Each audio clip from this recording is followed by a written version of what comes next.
தமிழகமெங்கும் கிளைகள் கொண்ட அண்ணமால் institute of hotel management and hospital management படிப்பில் சேர்வதற்கான அட்மிஷன் நடைபெறுகிறது. நாஞ்சில் கோலப்பன் சார், நிகழ்ச்சி நான் உங்ககிட்ட இருந்தே தொடங்குறேன். அதிமுகவில் வாரிசு அரசியல் அப்படின்ற ஒரு விஷயத்தை நேற்றைக்கு பேசுபொருளாக்கி இருக்கிறாங்க. ஒரு பக்கம் அதிமுகவினுடைய முக்கியமான நிர்வாகிகள், முன்னாள் அமைச்சர்கள், இப்போ எம்எல்ஏவாக இருக்கக்கூடியவர்கள் ராஜினாமா செய்துட்டு தாவேகாவுக்குள்ளே போகிறாங்க. இன்னும் சிலர் சேரக்கூடும் அப்படின்னு சொல்லப்படுது. செயற்குழுவை கூட்டி தோல்வி குறித்து ஆராய்ச்சி செய்ய வேண்டியதானே அப்படின்ற ஒரு கருத்தை அதிமுக எம்எல்ஏ சிவி சண்முகம் பிரதானமாக பேசியிருக்கிறார். இந்த சூழலில் அதிமுகவை வீழ்த்த நினைக்குதா தாவேகா, அல்லது தாவேகாவை எப்படி எதிர்கொள்வார் இபிஎஸ் அப்படின்ற கேள்வி தானே பிரதானப்படுது. அதிமுகவை வீழ்த்த நினைக்கவில்லை தாவேகா, அது நல்ல உறுதியாக தெரியும். ஏன்னா அதிமுகவில் இருக்கிறவங்க தான் தாவேகாவை தேடி சனிக்கிழமை திறந்து வச்சுருக்கிறத பார்த்து ஓடுறாங்க. அது எல்லாமே சுயநலவாதிகள். எல்லாமே திமுகவில் 5 ஆண்டு காலம் குவாரி, கமிஷன், கான்ட்ராக்டு, கேபிள், பாரு எல்லாம் நடத்தினவங்க தான் போகிறாங்க. அதில் போகிற தலைகளை நான் தொண்டர்களை என்றைக்குமே குறை சொல்ல மாட்டேன். தொண்டர்கள் அடிபட்டு மிதிப்பட்டு புரட்சி தலைவி அம்மா அவர்கள் மறைவிற்கு பின்னாடி நமக்கு ஒரு தலைமை கிடைக்கலையே, அதை மக்களால் தேர்ந்தெடுக்கப்பட்ட ஒரு தலைவர் விஜய் வந்திருக்கிறாரு, அவரை ஏற்றுக்கிடுவோன்னு போகிற தொண்டர்கள் வேறு. என்னை பொறுத்த வரைக்கும் இதில் ஒன்று என்ன பண்ணுறேன்னா, இப்படி எல்லாரும் போகிறதுக்கு முயற்சி எடுக்கிறத விட அண்ணன் எடப்பாடி பழனிசாமி மட்டும் நீக்கிட்டாலே போதும், அதிமுக நல்லாயிருக்கும். அதுதான் உண்மை. இப்படி எல்லாருமே நீங்கள் போய் தாவேகாவில் இணைஞ்சி தாவேகாவை காப்பாற்ற போகிறதுக்கு, நம்ம வாழ்ந்த இயக்கம் அதிமுகவை காப்பாற்றணும்னு நீங்கள் மனசு வச்சீங்கன்னா, நீங்கள் எல்லாம் அடுத்த ஒரு பொதுக்குழுவை கூட்டுங்க. 5ல் 1 பொதுக்குழுவை கூட்டி தானே நீங்கள் அவரை எடப்பாடி பழனிசாமி உச்சபட்ச அதிகாரம் கொண்டு பொதுக்குழுக்கு அதிகாரம்னு சொல்லி புரட்சி தலைவர் ஒருத்த விதியை மாற்றி எல்லா வேலையும் சதி வேலை பண்ணினதே நீங்கள் தானே. அதிமுக தேர்தலுக்கு முன்பே 4-5 பிரிவாக உடஞ்சி போச்சு சார், அதில் மாற்றுக்கிறது கிடையாது.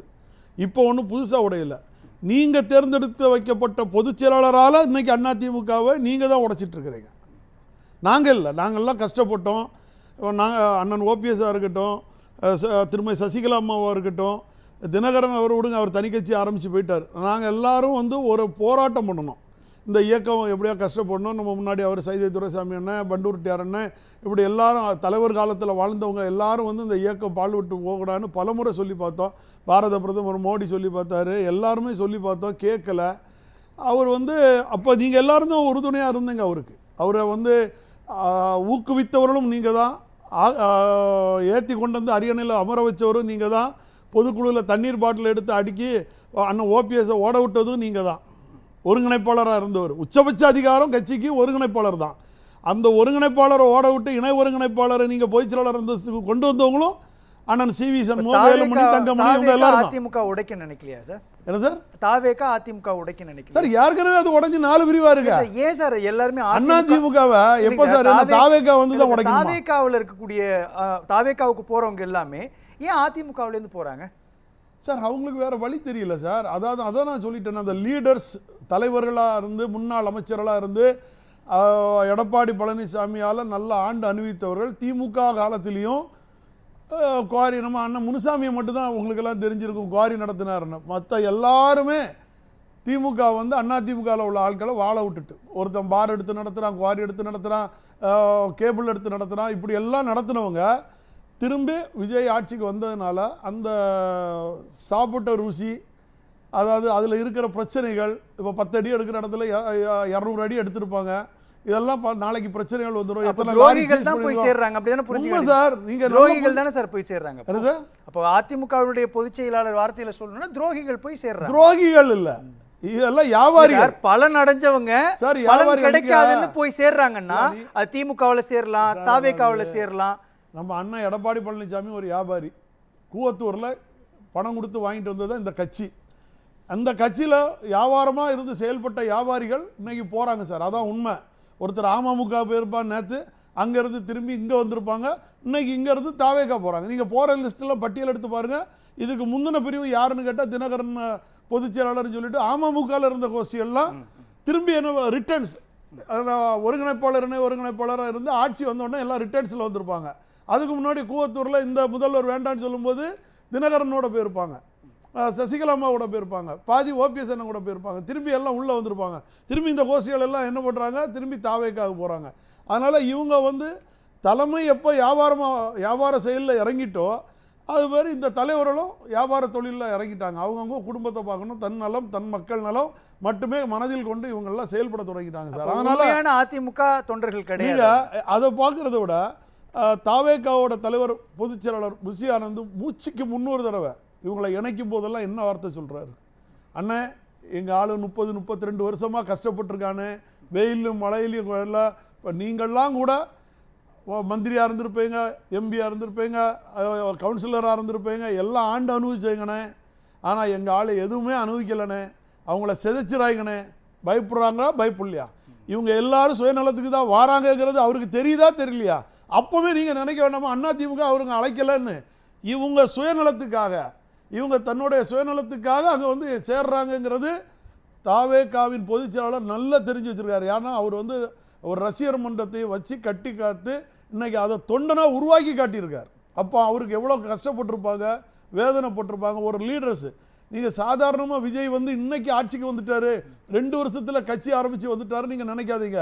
30 ஆண்டு காலம் அவருடைய அந்த எண்ணத்திலேயே தான் அவர் வந்து சினிமாவில் பயணிச்சிருக்காரு. நீங்கள் நல்லா புரிஞ்சுக்கிட்ட கட்சியை கட்டமைத்து ஏன் சார் அதிமுகவுடைய லீடர்ஸை உள்ளே இருக்கணும் சார்? அதிமுக ஏற்கனவே தேர்தலுக்கு முன்பே உடைஞ்சிட்டு சார். நீங்க அதிமுகவிலிருந்து தாவேகாவுக்கு போன எல்லாருக்குமான அரசியல் அடையாளத்தையும் அரசியல் அங்கீகாரம், தாவேகாவுக்கு போற அதிமுகவினுடைய நிர்வாகிகள் எல்லாருமே அரசியல் ரீதியிலான அடையாளத்தையும் அரசியல் அங்கீகாரத்தையும் கொடுத்தது அதிமுக தானே. இன்னொன்னு இவங்க ஊழலற்ற ஆட்சின்னாங்க, ஒரு மாற்று அரசியல்னாங்க. இவங்க ஏன் சார் அதிமுக லீடர்ஸை இழுக்கணும்? நான் ஒன்னே ஒன்று கேட்குறேன். கழிஞ்ச முறை திமுக ஆட்சி நடக்கும்போது முன்னாள் முதல்வர் வரைக்கும் அந்த திமுகவில் போய் சேர்ந்தாரு சார். அப்போ மட்டும் திமுகவில் போய் சேர்றாங்கன்னு சொல்லி யாருமே கேட்கலையே நீங்கள். ஒரு முன்னாள் முதல்வர் ஆனால் அப்புறம் வைத்திலிங்கம் இப்படி போன்றவங்கெல்லாம் போய் சேர்ந்தாங்களா? அன்வர் ராஜா எல்லாருமே திமுக. என்ன காரணம்? வழக்கு இப்போ நம்ம பார்க்கலையா? அறப்போர் இயக்கத்தில் திரும்பி அந்த ஜனவரி மாதம் வைத்திலிங்க அண்ணன் சேர்ந்தாரு, பிப்ரவரி மாதம் எஃப்ஐஆர் ரத்து செய்யப்பட்டதுன்னு வந்திருக்குன்னு சொல்லி அறப்போர் இயக்கம் போட்டிருக்காங்களா? பையன் பேர்ல அரசியல் பலம் இல்லாமல் அரசியலில் தங்களை தக்க வச்சுக்கிறதுக்கு சுயநலத்திற்காக போகக்கூடிய ஒரு சில நிர்வாகிகள்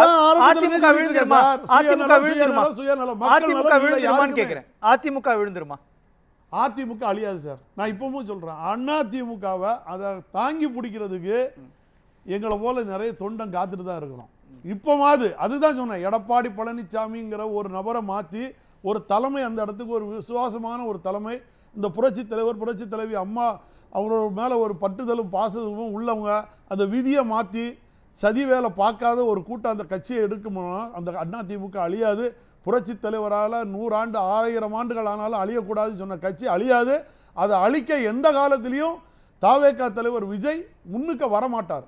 அதை அடுத்து திமுக வேணாலும் அதிமுகவை அழிக்கிறதுக்கு பல முயற்சிகள் எடுத்தாங்களா ஒழிய தாவேகா தலைவர் 100% அதை எடுக்க மாட்டார். ஏன்னு கேட்டால் அவருடைய பேச்சு 67 அண்ணா தொடங்கிய கட்சி, அண்ணா தான் தொடங்கினார் திமுகவை, கருணாநிதி தொடங்க வைக்கல, நல்லா ஸ்டாலின் தொடங்கலை, அண்ணா தொடங்கின கட்சியை அதை அனுபவிச்சவங்க தான் இவங்க. புரட்சி தலைவர் 77 அண்ணா திராவிட முன்னேற்ற கழகத்தை உருவாக்குனார். அதுபோல தான் அவர் 2026 தமிழக வெற்றி கழகம்னு ஒன்று உருவாக்கியிருக்காரு. அவர் வழியில் தான் வாராரு. அவர் எந்த கோயிலில் போய் சாமி கும்பிட்டாரோ அந்த கோயிலில் தான் போய் சாமி கும்பிட்றாரு. அவர் என்ன நலத்திட்டங்கள் மக்களுக்காக உச்சபட்ச நடிகராக இருக்கும்போது உலகம் சுற்று வாலிபன் வெள்ளி விழா கண்ட காலத்திலேயே அவர் வந்து தனிப்பட்ட முறையில் கட்சி இயக்கி வந்தார். நல்லா புரிஞ்சிருங்க. அதுபோல தான் இவர் உச்சபட்ச நடிகராக இருக்கும்போது மக்கள் சேவைக்காக இறங்கி வராரு. புரட்சி தலைவர் எவ்வளவு இன்னைக்கு வரைக்கும் புரட்சி தலைவராக உருவாக்கப்பட்ட அதிமுகவை பேர் சொல்லி கூட அது வந்து ஒரு அடிபட்டு பேரக்கூடாதுன்னு நினைக்கிறது தான் மற்றும் பலர் சொல்கிறார ஒழிய திமுகவை சாடுற அளவுக்கு அதிமுக மீது வன்மை கொண்டு சாடவில்லை தாவேகா தலைவர் விஜய்ங்கிறத நம்ம எல்லாம் தெரிஞ்சுக்கிடணும். அதிமுக அப்போ மீண்டு வரதுக்கு என்ன செய்யணும்னு நினைக்கிறீங்க? தலைமை மாறணும்.